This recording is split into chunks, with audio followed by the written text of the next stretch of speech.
السلام علیکم ناظرین، آج میرے ساتھ جو شخصیت بیٹھی ہے وہ کسی تعارف کی محتاج نہیں ہے۔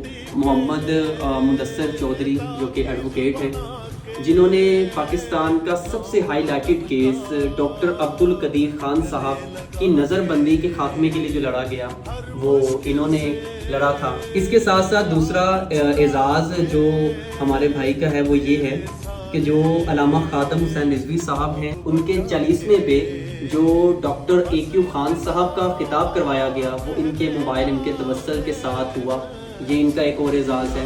اس کے علاوہ ہمارے پنجاب کے اندر جتنے بھی ایسے کیسز ہیں جو لوگ افورڈ نہیں کر پاتے، جو لوگ عدالتی رستہ ان کا دروازہ نہیں کھٹکھٹا پاتے، پیسوں کی زد میں آ کے یا اثر و رسوخ کی وجہ سے، وہ بالکل فری آف کاسٹ انسانیت کی خدمت کر رہے ہیں۔ آج ان سے ملاقات ہوئی ہے ان کے آفس میں اور بہت زیادہ خوشی ہو رہی ہے اس بات کی، ان کے کام کو دیکھ کے ان کو ہم سراہتے ہیں۔ اس کے ساتھ ساتھ ان کی فیملی کی وابستگی بھی ہمیشہ جو معتبر شخصیات ہیں یا جو دین کے لیے ریلیٹڈ کیسز ہیں ان کے ساتھ ہمیشہ سے رہی۔ ان کے اپنے جو ماموں ہیں وہ آسیہ بی بی والا جو کیس تھا، ٹھیک ہے، اس کے ساتھ ساتھ جو ممتاز حسین قادری جو ہیں ان کا جو کیس تھا، ٹھیک ہے، وہ بھی ان کے ماموں جان نے لڑا، ان کے ساتھ یہ اسسٹنٹ ایڈوکیٹ کے طور پر ان کی ہمیشہ رہنمائی کرتے رہے۔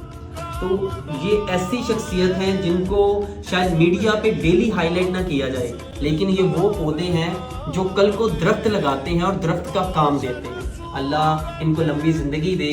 ڈاکٹر AQ خان صاحب نے اپنی حیات میں جتنی بھی پولیٹیکل پارٹیز ہیں ان کو خطوط بھیجے، ان کے جو مین پرسن تھے، ٹھیک ہے، جن اوریجنل فارم میں جن کے پاس جو سارا ڈیٹا ہے وہ یہ صاحب ہیں۔ آج کل مارکیٹ میں بڑی کتابیں آتی ہیں جی ڈاکٹر AQ خان صاحب محسن پاکستان، ان کا آخری وقت کیسا گزرا، انہوں نے کیا خواہشات کی، اور شاید ہو سکتا ہے وہ کبھی ڈاکٹر صاحب سے ملے بھی نہ ہوں۔ تو یہ وہ پرسن ہیں جنہوں نے آخری ایام تک ڈاکٹر صاحب کا ساتھ دیا۔ ان کی وفات کے بعد آج بھی یہ ان کی حقیقی زندگی کے جو مناظر ہیں وہ لوگوں کے سامنے رکھتے ہیں۔ پاکستان کے ایسے ہیروز کو میرا سلام ہے سر، اللہ آپ کو لمبی زندگی دے۔ جزاک اللہ خیر۔